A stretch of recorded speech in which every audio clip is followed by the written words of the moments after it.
For my third pick of the Sunday six-pack, I'm going with the Indianapolis Colts, who are 3-point favorites at BetMGM. Look, this is a decision. These are two teams that lost last week as favorites that had playoff aspirations, right? So, like, this is a big game for both teams, right? And going to 0-2 with losses against, there would be two losses against not great teams to start off the year. Now, when I look at the Colts, I still think they're just a slightly, an average to slightly above average team. I don't get that worried about what I saw last week. They outgained the Jags by 220 yards. They threw for 210 more yards. Rivers looked serviceable. They had a couple turnovers, and, the Jags capitalized at home in a home division game. On the other side, the Vikings were one of the teams that I was on the fence about. I said, this can go really south, and it could go really wrong for Minnesota, especially early. And for everything that I saw, I downgraded them significantly. I'm going to fade them furiously in the beginning of the year. And the main reason is, and look, they put up a ton of yards. They averaged over 8 yards per play, which led the NFL last week. But they were behind the entire game, and they put up a bunch of garbage time yards, and they were just chucking it, and the Packers were playing soft. The main problems are on defense. Their defense, you lost Everson Griffin. You had Michael Pierce opt out.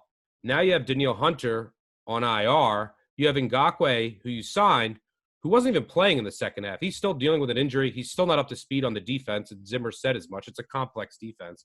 Their defensive line is just, this is usually a Zimmer strength. There's nothing there. And they're going to go up against the Colts offensive line, which might be the best in the NFL. So the Colts are going to control the line of scrimmage.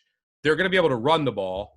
They're just going to just dominate the point of attack. And then that's going to set up Rivers and their, speedy receivers to get open against just an abysmal corner group for Minnesota. Last week, the leading snap getter on that Minnesota defense at corner was Cam Dantzler, their third-round pick.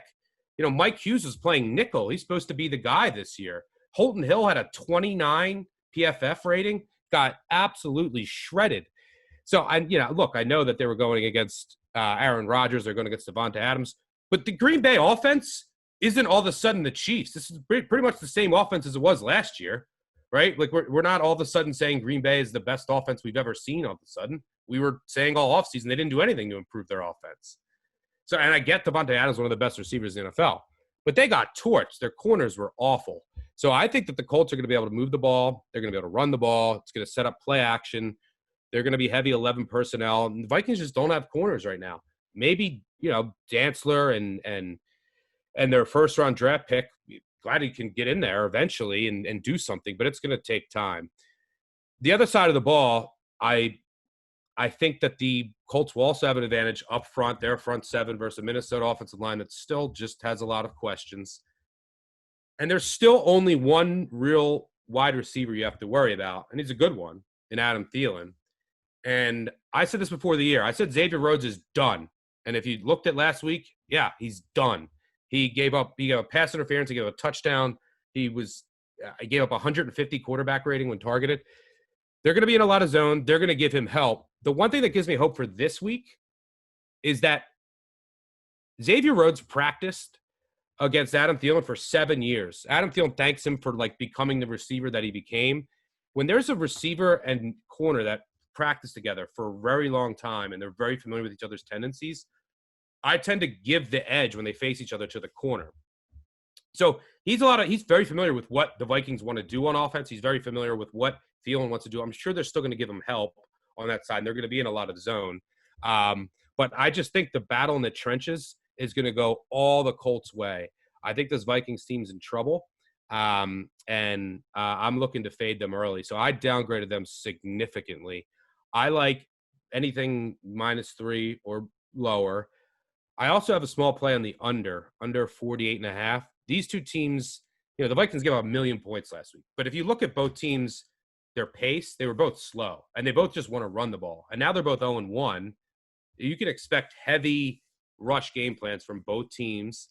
And I think they're going to go slow. Rivers always goes slow. He's going to snap snapped the ball with 1 second on the play clock, and they were really slow last week, even though they put up a decent amount of yards. So I like the under small, but for my second pick in the 6-pack, give me the Colts -3. Not that worried about the Colts. I still think they are who I thought they were, slightly above average team that'll win 9 games because of an easy schedule. But the Vikings, this is more of a fate of the Vikings, who I am very concerned with because of that defense. So I agree with you about everything about the Vikings. I think we should be concerned about them. I think they're a totally different team if they don't have a good defense backing them up, especially Kirk Cousins. But I am worried about the Colts. But I was worried about the Colts in the offseason. They were my favorite under bet for the win totals. A lot of people were high on them because one reason was they had an easy schedule. Why? Because they played the Jaguars twice. Well, guess who they lost to in week 1? The Jaguars. Now, here's why I was down on the Colts and why I continue to be down on the Colts. They're great. They're great on paper. They're decent on paper. They have good coaching staff. They have a lot of the qualities that I look for in a team that's underrated, like good coaching staff and Frank Reich, great offensive line, probably the best in the league with Quentin Nelson. But Phillip Rivers single-handedly loses games. And we saw it again last week, and we've seen it with the Chargers, and it's become a trend. And, even like this team reminds me of a team like the Chargers, a team that I foolishly bet on a bunch last year and just found ways to lose games. And this is going to be the team that anytime you're betting on them, I'm like, hey, man, like it's probably a stay away from me, but like just be careful with this team because everything could look right on paper and Phillip Rivers could single-handedly lose the game. But I do think that there were some other signs that we should kind of be kind of a little bit more concerned about the Colts a little more than just, okay, they had some turnovers. Yes, they threw for 363 yards, but you look at the defense and on paper, it doesn't look that bad when you look at the raw yardage numbers, 173 yards passing, 91 yards rushing, right? But then you realize Gardner Minshew went 19 of 20 with 3 touchdown passes and 0 interceptions. They allowed 1 incompletion on 20 attempts with 3 touchdowns to Gardner Minshew. So I'm concerned from my vantage point. The reason that this is more of a stay away for me, I have it rated as Colts -1.5, is I don't know where we are in terms of the strength of schedule because we're so like young into the season, right? I think we should be concerned about the Colts losing to the Jags, especially playing that kind of defense. I just don't know how concerned because I don't know how good the Packers are. I don't know how bad the Vikings are. I think the Colts are kind of more what I thought they were going to be. Like it's more of a 500-ish team than a good team. But I think that is concerning. That like you gave up, you played really bad defense to the Jaguars. Like on offense, yeah, you turned it over, and so you had more plays, and you had to throw more to get back to get back in the game, and you could have gone up 14-0. I get all that.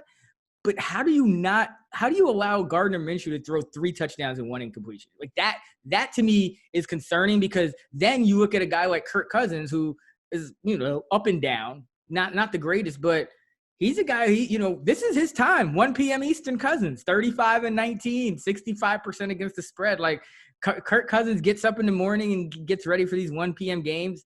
If they play defense like this, like it's not going to be good. Yeah, but they can't. The Vikings can't really like spread you out with a bunch of receivers, which is how you want to beat the Colts. I think from a person. I mean, yeah. Look, they just threw it, and no receivers. Xavier Rhodes and no receivers. Like the Jaguars receiver, and I like Chenault. I think I was high on him in fantasy, but like, come on, you're talking about Chark and Chenault and what Conley and Colt. Like, no receivers. It's worrisome. Yeah, I mean, look, it's still just 1 week. Again, and like what the Colts had that the Chargers didn't last year is that offensive line and run game. Yeah. They could run this ball 300. They could run the ball 30, 35 times on Sunday and run for 200 yards. And look, this is more of a fate of the Vikings than anything. You said that the Colts might be a 500, maybe a 7-9 team. I think the Vikings are at risk of being a 4-12 team this year. I mean, that's fair. Again, this is more of a stay away for me. I like Frank Reich. I also have a lot of respect for Zimmer. And this is with a different defense, so it might not apply. But Mike Zimmer off a loss, 27-9, 75% against the spread. 59% as a road dog. Again, these numbers might mean nothing because the defense is not anywhere near as good as it has been. But combine it with Rivers, I'm just nervous. We'll see how it plays out. But I think most of my bets on the Colts this year, if any, will come when they're an underdog or like your Rivers teaser special, which I think you pointed out on last year's show, where we're at. What is it like when he's like more than a 6-point dog or something like that? That's I think going to be my spots for the Colts because this makes me nervous.